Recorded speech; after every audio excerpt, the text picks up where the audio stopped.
Sure, here is your professionally written voiceover script, flowing naturally at around 14501,500 words, with all requested tone, structure, and emotional rhythm applied. You ever hung up a set of curtains and accidentally start a war? Yeah. Neither had I until we moved into a quiet little rental on Maple Street, just trying to live a peaceful life, when this woman Margaret Wilson decided she was gonna turn our lives upside down over the color navy blue. We'd been in the place for maybe 8 months. My wife Sarah, she's a nurse, works long shifts, comes home dead tired most nights. Me, I'm a financial consultant, mostly work from home. The house was cozy, the neighbors seemed chill at first, and everything felt pretty normal until we met Margaret, our landlord. And the self-appointed queen of the HOA. Now, when I say Margaret ran the HOA like a personal empire, I mean this woman had a god complex. Owned multiple houses in the neighborhood, used the rule book like it was scripture, and expected everyone to bow down. Most folks just kept their heads down to avoid the drama. But Margaret had no idea who she was messing with when she came after us. It all started with a simple set of curtains. Sarah had been dying to replace the faded ones in the living room, so one weekend, we hit a couple of home stores, and she found these beautiful navy blue panels, rich color, soft fabric, made the room feel warm. We double-checked the lease, made sure we weren't breaking any rules, and hung them up. The next morning, I'm halfway through my first cup of coffee when the phone rings. Margaret's voice comes crackling through like a storm cloud. "Jake, I noticed you changed your window treatments. That navy blue color violates our HOA standards. You need to switch to beige or white. Immediately." I flipped open the HOA handbook we'd been given and said, "Margaret, I've looked through the regulations, and there's nothing in here that prohibits navy blue." She didn't even try to hide the irritation. "I don't have time to explain every detail to tenants. Just change them." Click. 2 days later, we get a letter certified mail, mind you, saying we've been fined $150 for breaching neighborhood aesthetic standards. Sarah just stared at it and laughed, like, "Is this for real?" We tore through the rule book again, nothing. No mention of curtain colors. It was total nonsense. I asked for a meeting. Figured we'd talk it out like adults. No. Margaret met me at her front door, arms crossed, face tight like she'd sucked on a lemon. "As HOA president, I determine what's appropriate for our community," she said. "If you don't like it, you can find somewhere else to live." That was the moment I knew. This wasn't about curtains. It was about control. And Margaret wasn't done. Next thing we know, she's spreading rumors telling neighbors we're planning to paint the house pink, plant weed in the front yard, all kinds of crazy stuff. Sweet old Mrs. Henderson from next door pulls me aside one day, whispers like she's afraid someone's listening. "Is it true? About the drugs and painting?" I almost choked. "No, Mom," I said. "We are not starting a pot farm. We just have blue curtains." But the damage was done. Sarah came home from work one day, tears in her eyes. People were crossing the street to avoid her. We got anonymous notes under the door saying things like, "Your kind isn't welcome here." Trash started showing up in our yard, beer bottles, fast food wrappers. It was like psychological warfare. Then came the email. Margaret blasted the whole neighborhood, every single resident, with this message full of lies.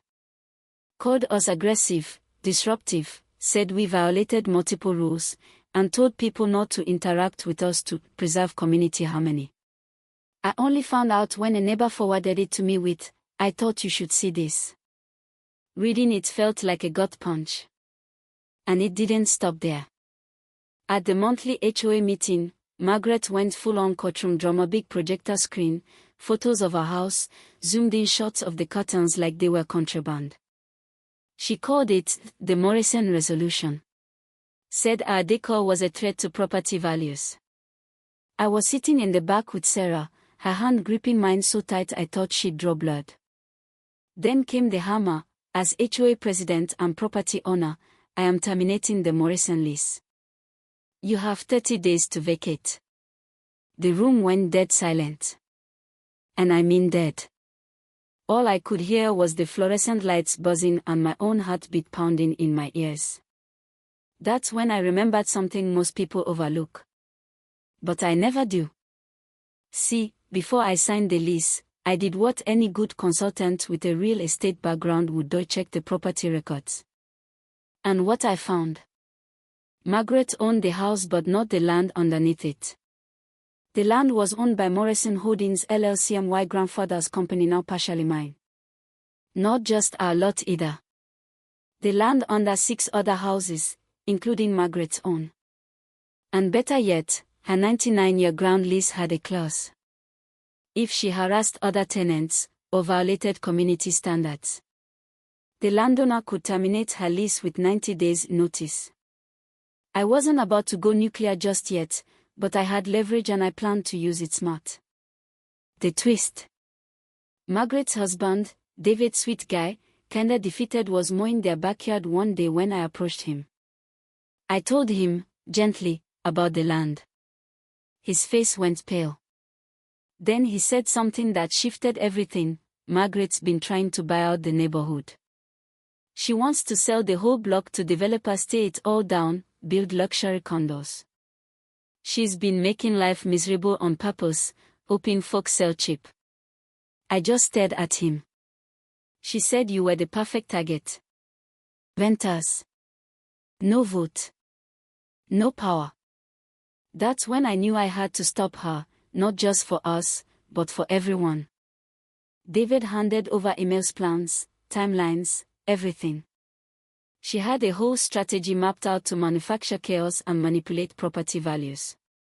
We called for an emergency HOA meeting. 20% of residents could demand it, and we got over 35 signatures in 3 days. That night, the place was packed.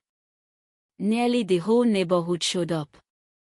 Margaret, of course, came in looking like a CEO about to crush a quarterly report.